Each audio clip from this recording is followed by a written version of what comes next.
Hai Punapi Gatre, apa kabar? Luar biasa. Hari ini kita bertemu dengan tokoh hebat, seorang inspirator, Master Bob, Pak Nyoman Surasa ya. Jadi owner sekaligus CEO dari Mansu Corporation. Jadi pada hari ini kita ada di rumah beliau di Goa Puri Udayana ya. Ya, Jimbaran. Oke, Jimbaran. Nah, kita akan berbincang-bincang santai dalam program Ngatis, ngobrol asik seputar tokoh inspirasi bersaya-saya Rasta Made berbagi literasi di Rama Bali TV. Pak Man, selamat berjumpa. Ya, selamat sore Pak Made. Pada hari ini kita berbincang tentang sebuah inspirasi kepada adik-adik kita yang muda-muda utamanya ya Pak Man ya, di seluruh Indonesia. Beberapa hal yang berkaitan dengan strategi, kemudian juga upaya mau jatuh bangunnya, apalah cerita Pak Man berkaitan dengan posisi sekarang sampai saat ini menjadi seorang owner di Mansu Corporation. Gimana Pak Man ceritanya itu? Baik, mungkin saya memulai dari awal dulu mungkin ya, secara singkat saja ya. Memang kita berangkat dari desa, di mana desa itu sangat terpencil di Singaraja. Jadi orang tua pun juga petani pun juga penyakat. Arti semacam kalau bilang di zamannya Babylon dulu itu semacam budak sih sebenarnya itu ya.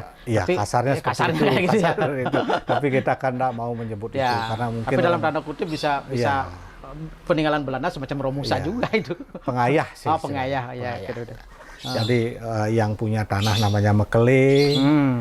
Orang tua saya ya pengayah gitu. Jadi pelayan lah bahasa kerennya sekarang gitu.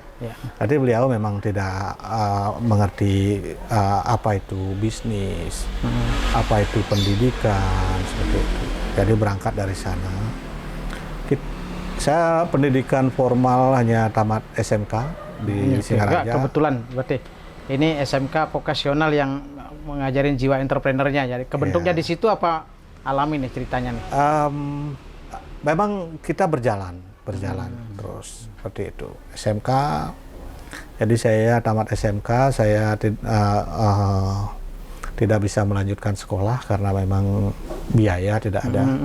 Terus bayangan juga tidak ada, harus sekolah di mana gitu. Kayaknya ngobrol ke orang tua untuk izin kayaknya nggak mungkin lah dengan keadaan seperti itu kan gitu. Akhirnya kita merantau ke Denpasar. Tujuannya cuma satu, jadi pelayan toko saja. Karena memang kita nggak tahu, wawasan saat itu belum punya pengetahuan apa-apa seperti itu. Kita mau jadi apa, kayaknya yang ada di pikiran kita dari informasi yang merantau di desa itu hanya ada dua, pembantu rumah tangga sama karyawan toko. Jadi saya tidak mungkin bercita-cita jadi pembantu saya. Jadi ya karyawan toko lah gitu. Ternyata main ke Denpasar itu tidak semudah itu ternyata jadi karyawan toko. Susah ternyata. Ternyata itu perlu perjuangan yang luar biasa. Akhirnya saya mulai dari jadi tukang pel lah di rumah-rumah orang, batu orang seperti itu. Jadi berarti tingkat fondasinya tingkat bawah sekali kalau itu mulainya Pak, sampai saat ini menjadi seorang tingkat bawah. Memang benar. Memang semua level itu ada pelajarannya. Nah, di situ kuncinya.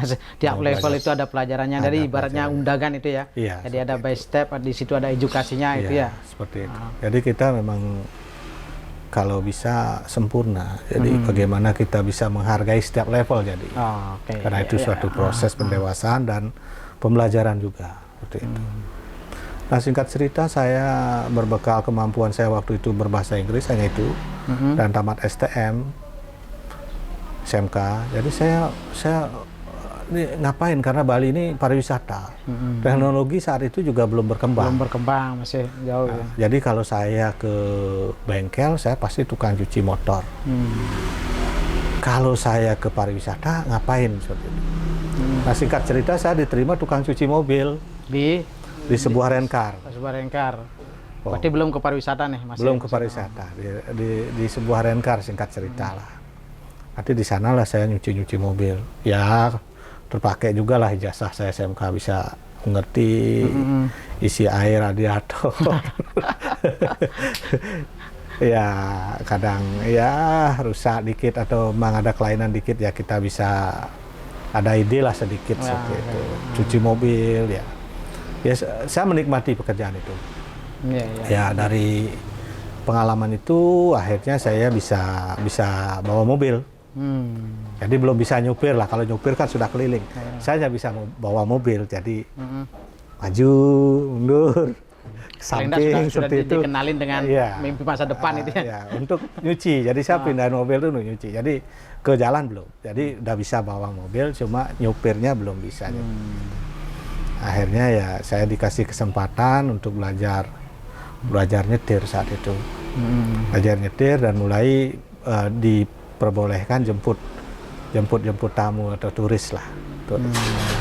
Nah di situ baru saya mulai mengenal dunia perturisan atau dunia pariwisata. Mulai saya jemput tamu asing, mulai itu. Kontak sosialnya lebih luas lagi gitu ya. Waktu itu umur masih 20 tahun kalau nggak salah. Iya, berarti terlalu masih muda masih muda. Udah bisa nyetir keliling dan waktu itu belum ada Google Map, masih ada map manual seperti itu ya. Kadang kita tersesat udah biasa. Mungkin tamunya maklum ya karena kita masih kecil nyetir dan sok tahu seperti itu ya udah dia maklum saja. Kadang pulang seharusnya jam 4 sore udah sampai di hotel jam 8 baru nyampe karena macet. Nah di situ saya mulai mengenal dunia tourism seperti itu. Jadi saya mulai menikmatinya. Begitu. Jadi ini betul-betul tahapan, kemudian begitu masuk ke dunia pariwisata, udah mulai ketemu dengan akses kan itu ceritanya pamannya? Iya, jadi sampai di situ saya kan sering jemput tamu asing itu ke hotel. Jadi di sana saya melihat ada seorang yang bukain pintu, petugas yang bukain pintu dengan pakaian yang sangat rapi. Entah itu posisinya apa namanya, tapi saya kepingin posisi itu. Kapan ya, apa yang saya harus lakukan, apa yang saya harus pelajari untuk bisa mencapai posisi itu. Oke. Namanya aja saya belum tahu saat itu apa itu. Akhirnya saya mulai cari informasi apa. Ternyata nama posisi itu doorman, tukang buka pintu. Akhirnya apa yang kita inginkan, kita cita-citakan, akhirnya tercapai. Saya jadi doorman gitu ya. Merangkap driver. Merangkap driver seperti itu. Nah dari situ saya karena tidak punya background pendidikan pariwisata yang baik, jadi ada keingintahuan. Begitu jadi driver, jadi doorman saat itu, ternyata ada posisi lain juga yang lebih bagus, yang lebih ganteng, lebih cantik. Gitu. Penampilan lebih bagus gitu ya. Ada receptionnya, ada bellboynya. Kok saya terus hujanan di depan ini, hujan nggak boleh pergi, harus di situ gitu. Nggak boleh pergi zaman itu. Gitu. Wah, ternyata ini nggak bagus juga posisi ini. Gitu. Saya kepingin di dalam sana lebih enak. Gitu. Akhirnya saya ke dalam posisi itu. Saya belajar lagi bagaimana caranya. Tadi kemudian ketemu mimpinya, kemudian lihat apa peluangnya, lanjut latihan kan gitu ya, untuk mencapai itu gitu ya goalnya. Ya. Akhirnya saya belajar lagi, akhirnya saya mencapai posisi itu juga. Saya belajar lagi karena saya ingin tahu apa sih, seberapa sih tantangannya, sulitnya seberapa sih, karena memang kita nggak ada yang ngasih tahu, tidak punya pendidikan formal di situ, education background formal. Jadi sampai di semua di posisi basic itu kita sudah tempatin di kantor depan, front office department. Akhirnya saya kepingin juga menjadi supervisor, penyelia saat itu. Dan saat itu susahnya bukan main. Susahnya bukan main, karena dari sekian staff, nyari supervisornya satu. Jadi bisa dibayangkan kompetisinya cukup tinggi. Cukup tinggi. Dan saya rasa yang paling berat adalah dari staff ke supervisor sebenarnya. Berarti secara hitung-hitungan kalau dari sisi probability-nya itu ya. Jadi persaingannya ya di situ paling berat gitu ya. Seperti itu. Kalau ini sudah lewatin, ya pengalaman saya sih itu bisa lebih gampang. Tapi kembali bermain mimpi dah. Iya, betul. Bermain mimpi dan cita-cita, kemudian mengejar kualifikasi yang memang diinginkan di situ. Itu upayanya. Ada macam komitmen diri ya, nggak masih? Iya, ada. Akhirnya saya bisa mencapai itu, capai posisi itu, dan saya semua baca job desk-nya. Waktu itu saya belajar mencari di teman-teman, karena memang googling waktu itu juga belum itulah, internet juga masih belum banyak lah seperti itu. Akhirnya saya bisa mencapai itu. Ternyata di atasnya masih ada posisi lagi. Di atas langit ada langit. Ya, saat itu. Gimana nih caranya? Akhirnya saya istilahnya tanya-tanya juga. Gimana sih persyaratannya nyari jadi posisi itu? Ya, minimum menjadi section head atau kepala seksi atau kepala departemen saat itu. Ternyata kita di saat itu harus minimum D3. Minimum D3. Saya SMK-nya ngapain nih? Tapi saya merasa kalau saya mungkin bisa, mungkin saya qualified di posisi itu. Tapi secara administrasi, secara practically udah yakin benar kan nyampe. Tapi cuma secara persyaratan administrasi, nah semacam sertifikat, ijazah, nggak lolos saya. Nggak lolos. Gitu, pertama selection udah nggak lolos habis. Okay. Nah, apa yang dilakukan pada saat itu? Saya kuliah lagi. Itu ya, berarti jawaban. Saya kuliah lagi. Posisi harus sesuai dengan standarnya. Waktu itu, kalau sekarang mungkin nggak seketat itu. Mohon maaf, mungkin ijazah nomor 2 sekarang. Skill nomor 1. Kalau dulu kan masih lah nomor 1 itu minimum tamatan A, tamatan B, tamatan C minimum gitu. Kalau nomor 1 ini udah nggak qualified langsung dicoret kita. Nggak lolos administrasi, itulah ceritanya. Nggak dikasih kesempatan interview. Dan Pak Man melewati itu sambil kuliah, sambil kerja. Iya. Jadi saya waktu itu kuliah belum ada istilah kuliah eksekutif zaman sekarang. Jadi sangat menderita kuliahnya saat itu. Dari dosennya masih killer karena kita kuliah umum. Di hotel juga killer banget gitu. Betul. Jadi bagaimana ya, banyak yang nggak lolos sih, tapi ya kita tempuh lagi gitu biar lolos saja. Akhirnya kita lulus D3. Sampai pada posisi top leader di hotel dengan gaya yang sama. Iya. Jadi dengan awal ini sama. Ya saya, kayaknya saya mampu deh. Gitu. Saya mampu dengan ijazah D3 itu. Memang saya sengaja nyari D3 saja karena bagi saya pribadi ya, saya harus cepat karena memang usia juga kan gitu, harus ngejar. Karena kalau memang umur 35 maksimum tidak bisa mencapai DPhead, saat itu tamat kita, nggak bisa. Gitu. Jadi berpacu dalam 35 ini gitu. Seperti itu. Ya, syukurnya saya umur 30 sudah bisa mencapai itu. Berarti sukses before 30 KP. Ya, saat itu. Orang bilang start at 40 gitu. Tapi saya coba melaluinya seperti itu. Saya ingin pensiun sebenarnya umur 45 dan memang sudah saya lakukan, tapi ternyata jadi pengusaha. Nanti saya akan lanjutkan lagi itu. Gitu. Oke, luar biasa. Berarti latar belakangnya tidak mempengaruhi motivasi untuk mencari sebuah posisi itu kan? Betul. Apa yang diinginkan, kemudian apa yang dimau, punya komitmen dan harus melihat kualifikasi apa sih yang dibutuhkan. Nah, itu yang bisa kita bagi Pak Man ya. Jadi setidaknya apa? Kalau ingin menduduki suatu posisi A dari posisi B yang Anda punya, maka harus tahu nih kualifikasi apa yang dibutuhkan, dipersiapkan untuk itu. Sehingga Pak Man sampai pada posisi top leader di corporate yang Pak masuki lembaga itu.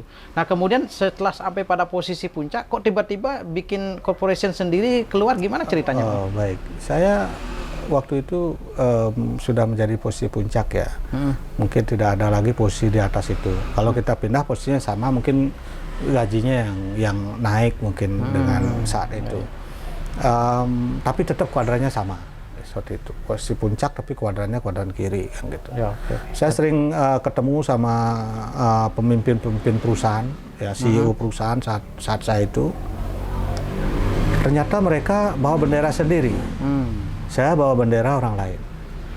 Seperti itu. Saya mati-matian fighting for others gitu. Sementara dia mati-matian fighting for their self gitu, for mereka sendiri. Ini karena kita masih posisinya di employer. Di employer saat itu. Akhirnya di situ juga menginspirasi saya dan memotivasi saya. Bagaimana caranya one day saya bisa bawa bendera saya sendiri. Anak kandung saya sendiri. Seperti itu. Yang saya jaga, yang saya besarkan, karena anak kandung. Ada keinginan di sana. Ternyata orang seperti saya tuh banyak maunya, gitu. Banyak maunya. Nggak puas di satu level mungkin karena memang pendidikan formal nggak punya, jadi ingin tahunya lebih banyak. Seperti itu. Jadi tepat di umur 45 saya baru sebenarnya kita mendirikan sebuah warung sih sebenarnya kita mau buat. Warung kita mau buat. Di samping saya juga menjadi konsultan manajemen hotel, jadi dosen waktu itu biar bisa makan, menjadi penguji saat itu, menguji kompetensi. Jadi saya juga mendirikan warung. Tapi karena memang belum bisa buat warung, akhirnya restoran jadinya. Karena quality service, quality product, suasananya kita buat sebagus mungkin. Sehingga menjadi restoran. Ya, karena kita orang service. Ya, oke. Nah, ini luar biasa sekali ini. Dari seorang, kalau kita di kuadran cash flow kita berbicaranya dari seorang employer sudah main lompatan menjadi seorang owner gitu ya. Ya, memang transisinya dari seorang kuadran kiri ya, self employee menjadi menjadi employee, menjadi self employee, menjadi pebisnis. Self employee itu saya pernah jadi dosen juga. Bisa menjadi penguji, jadi saya dibayar per hadir, per nguji, seperti itu. Bisa jadi konsultan juga. Akhirnya saya juga sama, kalau saya berdiri di sini sama saja. Pada saat sakit atau ada kendala, saya nggak dibayar dong. Betul. Oh, ini saya harus cepat-cepat pindah dari sini. Saya tidak nyaman ini saya nih gitu. Berarti posisinya nih ngalir terus gitu ya, ngalir terus gitu. Sejalan dengan umur, ngalir, kemudian sambil tidak saja berkolaborasi ya, tetapi memiliki standar kualifikasi sendiri yang ditingkatin terus Pak Man. Seperti itu. Jadi saya penyesuaian ya. Jadi saya overlapping. Pada saat jadi self employee saya nguji, saya ngewarung. Ya, sudah berpikir sebagai owner atau sebagai... Jadi ada transisinya di sana. Jadi ini my baby, jadi bayi saya yang murni nih. Jadi ini saya hanya dapat upah profesional. Di sini saya membesarkan, mendevelop seperti itu. Karena ini menjanjikan, saya mulai branding ya. Otak saya kan orang manajemen, jadi saya branding. Okay. Nah, di Bali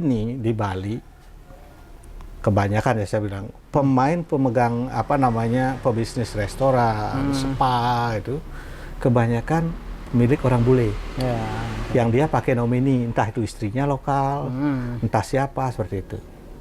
Walaupun dia namanya Nyoman Bali, apalah Made Bali, whatever, kebanyakan dia ada hubungannya dengan orang asing untuk marketing dan untuk apalah seperti itu. Nah, personal branding maupun personal company-nya dia masih nyatup, kutip ya, masih nyatup gitu ya. Jadi mereka yang promokan di situ, oh itu restoran saya makan di situ. Jadi standar kualifikasinya, hygiene sanitasinya mereka diyakini lebih tinggi dari kita. Oke. Karena kita kan kadang ya gini aja udah bagus, toleransinya ada. Orang-orang orang kita itu terlalu banyak toleransinya. Jadi tidak perfeksionis orangnya. Satu untuk quality ya. Harus 2, tidak boleh kurang. Lebih pun tidak boleh, karena lebih sekarang, besok kurang lagi. Ya, betul. Hancur. Jadi ada standard operating procedure-nya yang fix gitu. Nah, di sini kita memang agak lemah. Karena toleransi ada, nah Pak, gini aja udah bagus kok. Jadi customer yang jadi, ini kita yang relax, dia yang stres customer. Ya, betul. Gitu. Akhirnya menyadari itu, dan kebetulan saya juga orang manajemen yang tersertifikasi di luar negeri juga kan, sebagai manajemen hotel. Jadi saya tahu persis bagaimana standar quality control seperti itu. Apalagi di F&B memang sangat ketat kan. Saya terapkan itu. Berarti apa ilmu yang tadi didapatkan pada saat menjadi seorang employer, saat menjadi self employer gitu kan. Kemudian begitu keluar dari kuadran 1, 2 masuk ke kuadran 3, berarti SOP-nya SOP ini masih bawa ke sini, sementara orang berpikir kalau branding lokal itu akan kalah dengan branding luar kan itu kan. Sehingga harus mengambil posisi yang bukan starting beginning yang luar biasa berarti Paman itu. Nah, sekarang quality saya sudah kuasai. Karena dengan pengalaman bekerja di international hotel, saya sudah kuasai. Saya sudah tersertifikasi. Sekarang branding, siapa yang yakin kalau saya punya kualitas? Ya, Bule-bule mana yang yakin kalau saya kualitas? Nggak mungkin.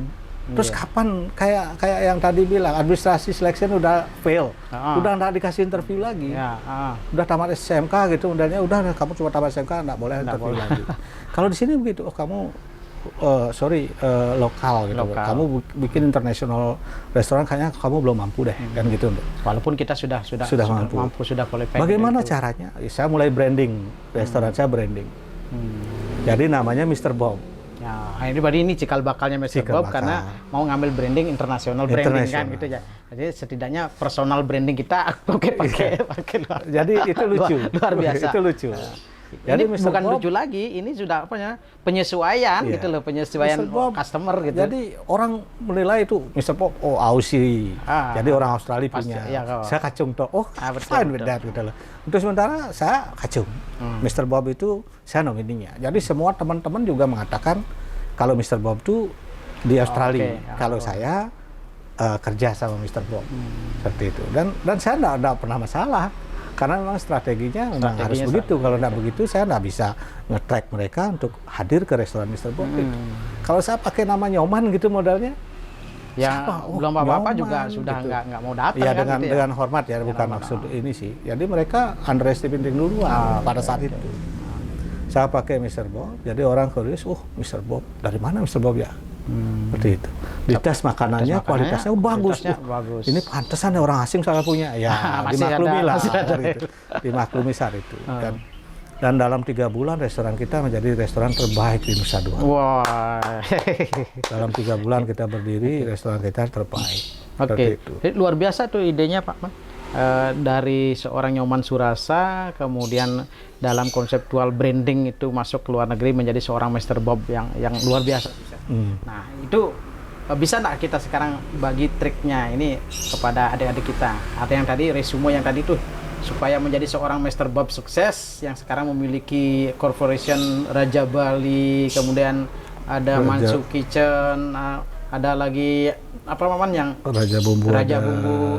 Bisa nggak kita bagi trik kepada adik-adik kita, utamanya yang SMK, yang masih muda? Nah tadi Pak Man kan mulainya dari pondasi bawah sekali. Jadi step by stepnya lah kalau kita pakai resume terakhir nih. Iya. Sebenarnya kita harus memampukan diri kita. Ya. Memampukan diri kita. Dengan satu belajar, terus open mind. Kita mau belajar sama orang lain ya, bahwa kita yakinkan kita bisa.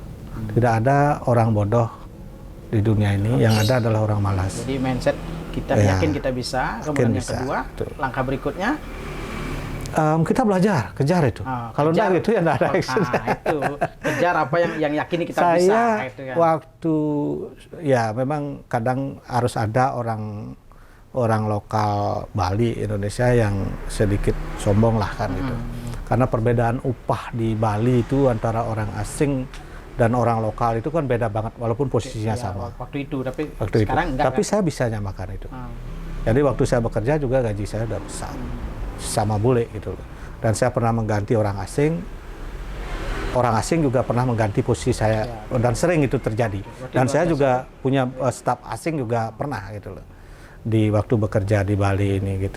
Jadi saya termasuk orang yang tidak pernah menyerah dalam satu titik dengan orang. Langkah ketiga, tidak pernah menyerah. Ya. Langkah pertama harus punya mimpi, cita-cita, apa yang akan diinginkan ke depannya, lihat figurnya, tertarik, kemudian kejar kualifikasinya. Selanjutnya yang ketiga, tanpa menyerah. Betul yang keempat nih, pasti ada rahasianya lagi. Langkah yang keempat itu.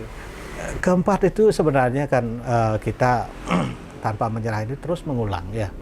Bagaimana kita istilahnya kendala-kendala itu pasti ada. Kadang anggaplah sekarang berarti kondisinya semacam konsistensi diri ya. Seperti itu.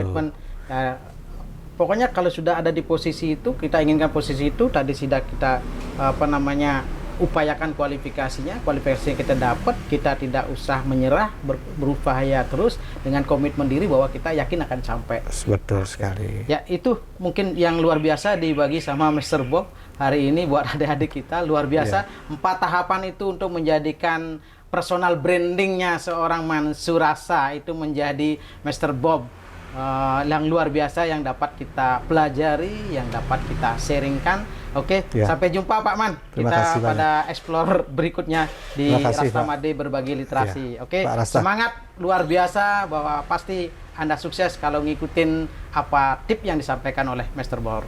Salam sukses buat kita.